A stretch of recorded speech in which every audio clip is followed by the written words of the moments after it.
So you think you might have mold in your house. You actually have seen visible mold developing on some of the walls in your house, and you want to do something about it. Well, let me tell you that the condition that you see visibly on the surfaces, for example, a piece of drywall in your basement, if you see visible mold, the mold that will likely be trapped between the walls in the wall cavities might be a lot worse than what you physically and visibly see on the exterior. So conducting an abatement on your own can be done, but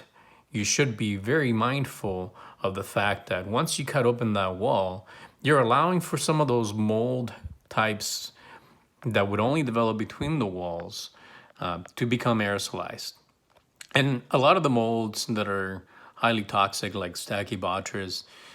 develop in sticky masses that don't really aerosolize unless they get really dry or they get disturbed. So the issue happens that when you're conducting your own abatement, the chances are that you might not have a HEPA vacuum, you might not have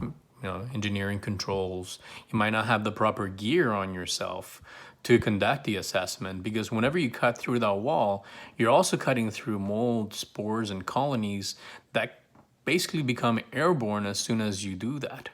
So you could, in an effort to remediate the section of affected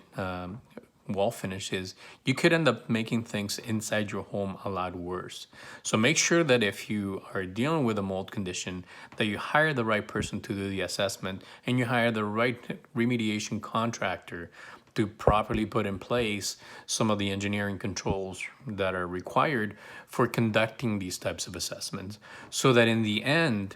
the condition inside your home is better than what it was before you started doing the abatement.